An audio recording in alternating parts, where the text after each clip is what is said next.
So, Ambassador, great to have you here, but you've come up to this studio, to Hromadske today. There was a news that the Prime Minister might resign. Of course, in Ukraine, with such a short-term government existence, it looks disturbing. How you look at this news?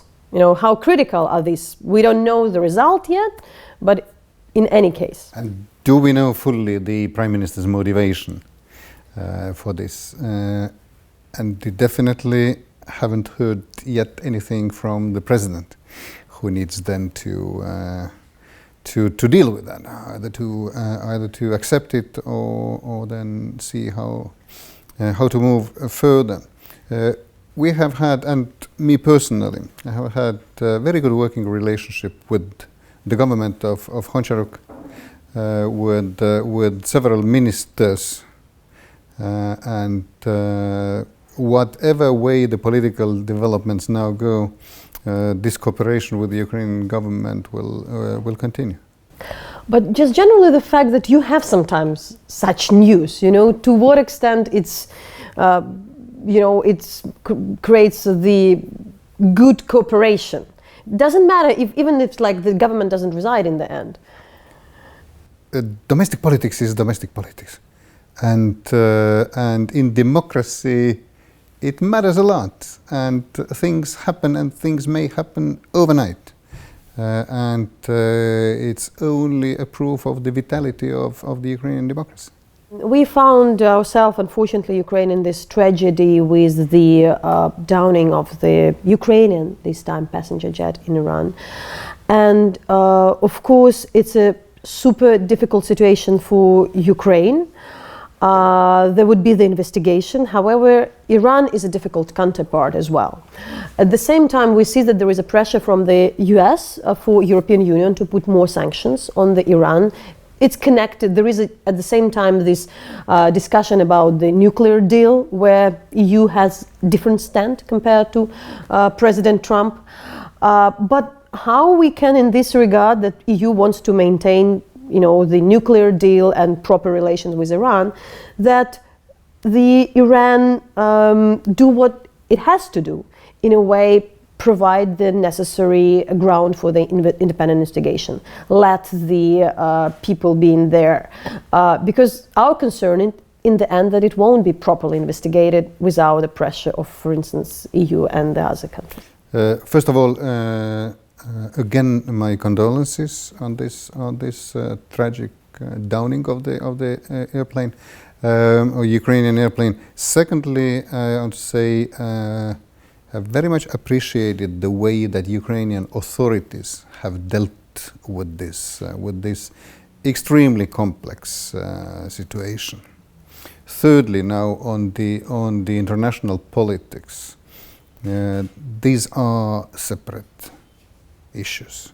The nuclear deal and Iran's recently escalated relations with the US, and the investigation that needs to be conducted with full cooperation by the Iranians.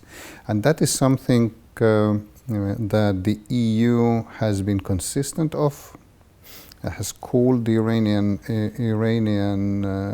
authorities to cooperate, and we have worked quite well with the Ukrainian authorities in that sense as well. You have our full support in pursuing this.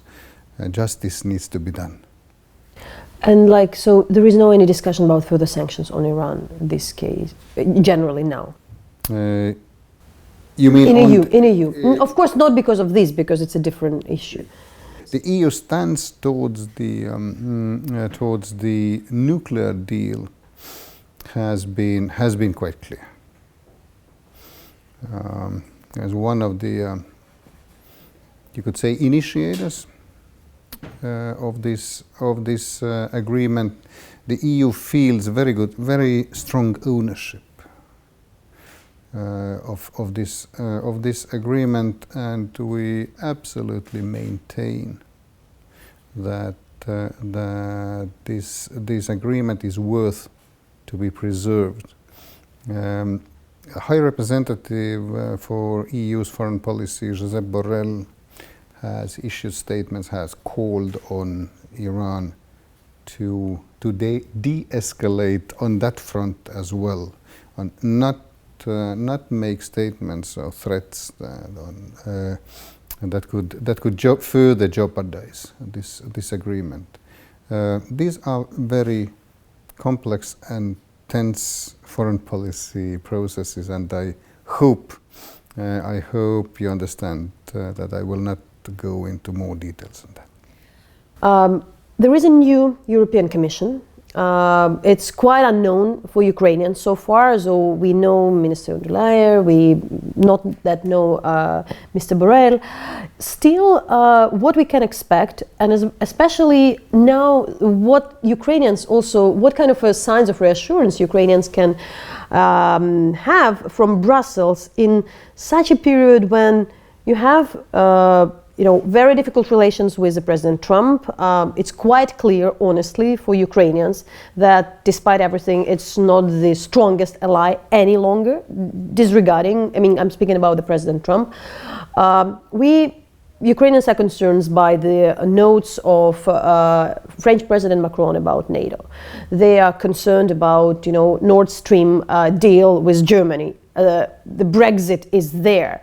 And it feels like, that you can't count much in this volatile period on, strong, big powers. This all that you correctly listed, this all says logically that the EU must take more responsibility on the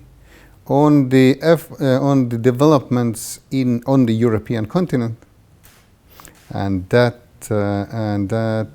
includes our neighboring countries like Ukraine. So that's what President von der Leyen of the European Commission means when she says that hers will be is a geopolitical commission. It has been clear, you quite correctly listed several developments that hint on the EU's need to take more responsibility for things that happen in Europe, and that includes Ukraine as well. In less than 2 weeks' time, an association committee between the EU and Ukraine will gather. Some first visits have already been agreed, as you saw. As you saw from the phone call between Josep Borrell and President Zelensky. We expect the Enlargement and Neighborhood Commissioner Oliver Varela visiting soon, so things are happening now. There was a first meeting backed by France and Germany. Things had been agreed. However, for instance, we see that there is no real full ceasefire after New Year. Ukrainians are seeing that it's slow, the process is slow regarding for instance, the checkpoints which should be created. So the hopes that there would be the positive signs from Russia, apart from this prisoners exchange, which was more painful, with giving back the suspected on the Maidan crimes. How would you see that? What are also the instruments on European Union, apart from the Normandy Forum, still to pressure Russia to go for that? For the full implementation of the Minsk agreement and more or less resolution, because at this moment it looks like the Ukrainians should wait for some positive change from the Kremlin, which we don't see much signs, honestly saying. At the same time, Ukrainians are working with their partners, including the EU, and of course most notably the member states involved directly, France and Germany. Also working vis-à-vis Russia. The EU has been very consistent in calling for full implementation of the Minsk agreements. Even more so, it has become a part of EU's policy towards Russia. As you know, the first guiding principle for our policy towards Russia is the full implementation of Minsk and respect for Ukraine's sovereignty and territorial integrity. This is one thing. Now, for any diplomat looking at the Paris summit, its statements and its common statement, you see that at least there was this understanding that things need to be taken forward. And you are quite right of pointing some quite concrete, quite measurable things that need to be done. So you have something to work on. You have a process. You may correct me, but it hasn't really happened that the leaders at the meeting immediately agree on the next meeting, which they have done, and this shows at least some degree of willingness of both participants to move forward. You are right. Not all the things that were in the common statement have been done or have not been done fully. Need to be done, and Russia needs to be reminded all the time of that, which is happening. You saw what Chancellor Merkel last Saturday said after her meeting with President Putin. So this dialogue is there. Still, the concern is that, like, if something is moving but not fully implemented, the sanctions would be over. Can you really explain that? That's exactly your position, to explain it for the Ukrainian audience. I was there in Brussels representing Estonia in 2014 when the first set, the sanctions were agreed upon for the first time. Now this has been repeated for 11th time, saying that the sanctions regime is dependent on Russia's full implementation of the Minsk agreements. You don't expect the EU leaders playing games or being wrong collectively for 11 times. No. So they are there. They're there.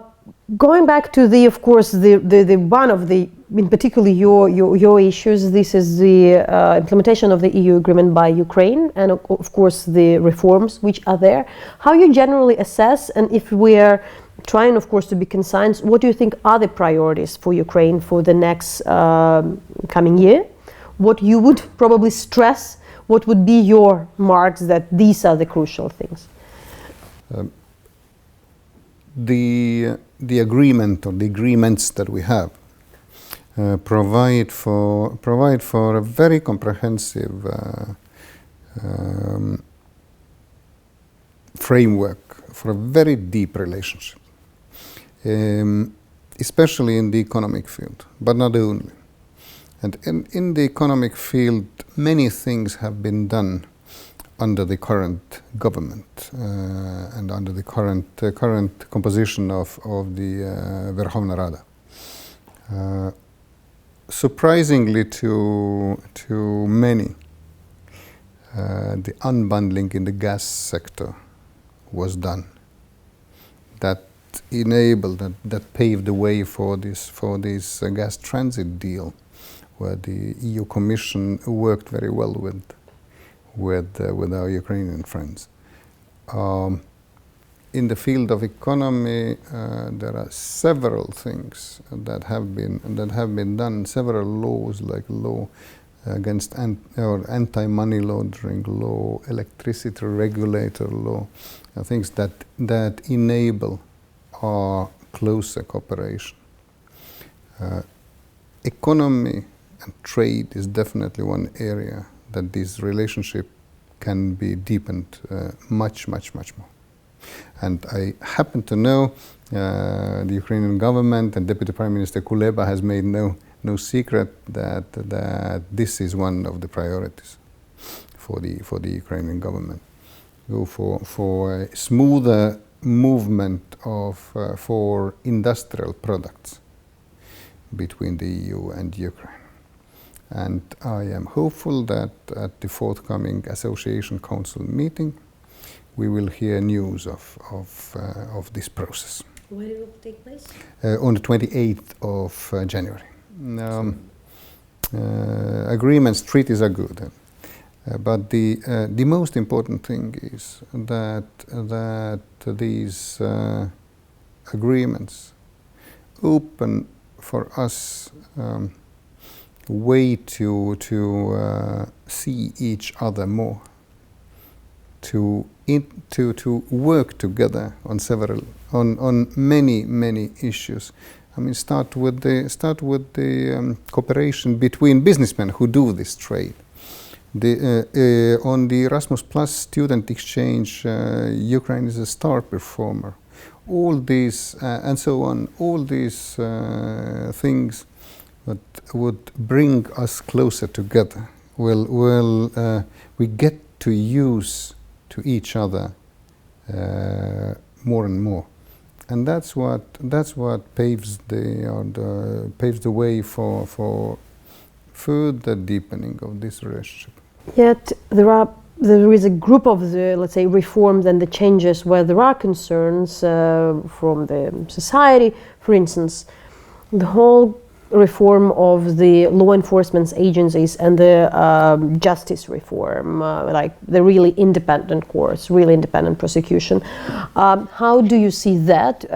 And also maybe, I know it's very hard to cover in a short time span everything, but for instance, like the reform of the security service, the high court, and these things about like having less judges, which were quite a bit of concern.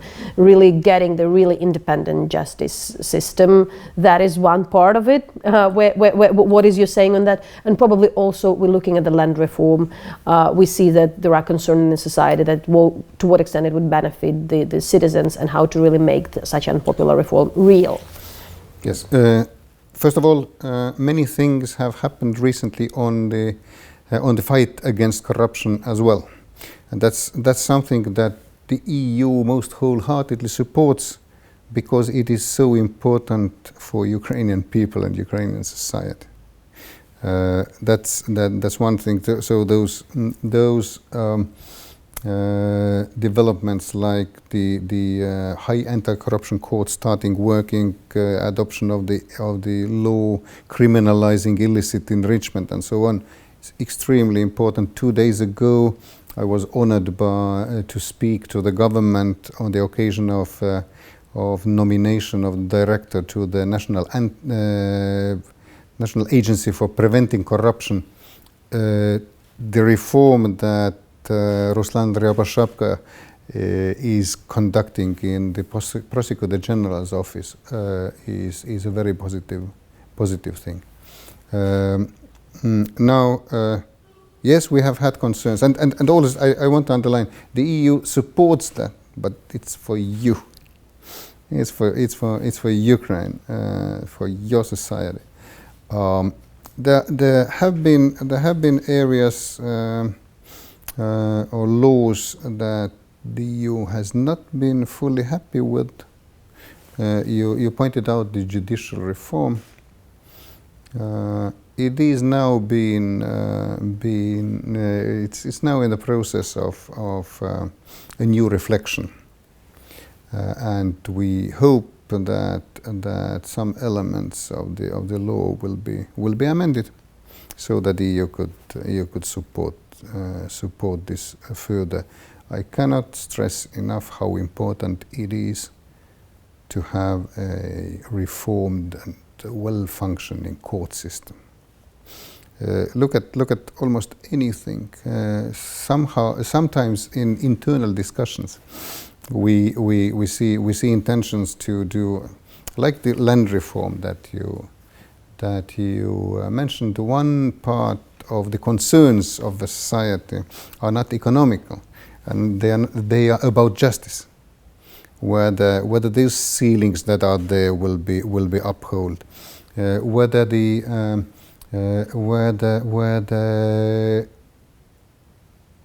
some powerful, influential individuals will not under false names using shell companies would not try to gather much land. These are areas that rely on a working justice system as well. So all this must be done in parallel. You could say on many things, on many reforms in Ukraine, that first they should reform their court system. Otherwise, there are no guarantees. But it doesn't. It cannot be working that way. These things need to be done in parallel. On the land reform that you asked, we are not deaf and blind to the concerns that are there in the Ukrainian society. The EU supports the aim of this reform, that would unleash such a potential for your economy, according to the World Bank calculations, from 1 to 1.5% of the GDP, if the safeguards for the small farmers are there. That's very important, and these concerns are very legit. Just to finalize and summarize, at this stage, it's already 4 months of the government. For first months, as you were saying, like we still needed time to look what is going on. Do you still need the time to understand this government? Are there any few months, or you think it's already you understood what's there going, what this team is up to? Communication-wise, they've been doing quite good job. The president and the government. I think it's pretty clear what the aims are. Your concerns, your hopes. That is been all the reforms that are being conducted in this country are for this country, for Ukrainians, by a legitimate, democratically elected president and the government. We see very right aims. I mean, to stop the war, to boost economy, and to have more justice in this country, and these are very commendable aims. Have you understood how important are the oligarchs for the country, and how influential are they? Because that was something to test as well. Colleagues who have worked previously in Ukraine or with the Ukraine tell me that earlier some powerful individuals were much more visible in the daily life of the Ukrainian society. They are not. They are not at this moment. However, it is not to deny that some structures of the economy are still very much open to the unhealthy influence of some powerful businessmen, and I cannot hide that for me, looking at the media landscape, where the TV channels as if must be owned by some big businessmen. It is a peculiar thing as well. I cannot personally imagine a fully functioning democracy without a strong independent media and strong public broadcast either. I think it would be good for all of us, because it's a very practical thing for you to explain. I think it would be good to end up with that. To, let's say, clarify to the Ukrainians. Some of our, Ukrainians are concerned about this regulation which was announced about the fact that Ukrainians, the people who are from the third countries traveling to the EU territory since 2021, would need to register. That's a very practical thing for many, not political. What do you say, why it's needed? What should people be expect? Because this probably the issue which is our audience is concerned most. In one word, security. In two words, security and predictability. It is the same kind of system that, say, the United States of America has since more than 10 years, that Canada has.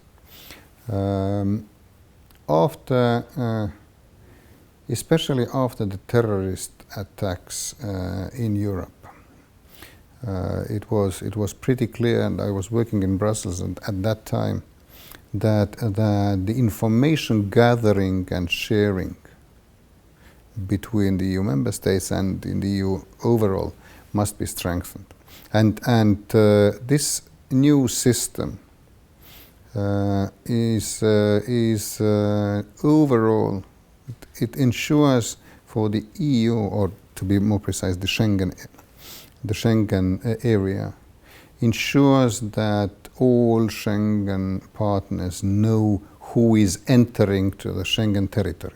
It will take a couple of minutes to register, and then it costs €7, which is less than any visa fee if you need the visa, and it's valid for several years. And so it's not. I hope that it's not such a burden.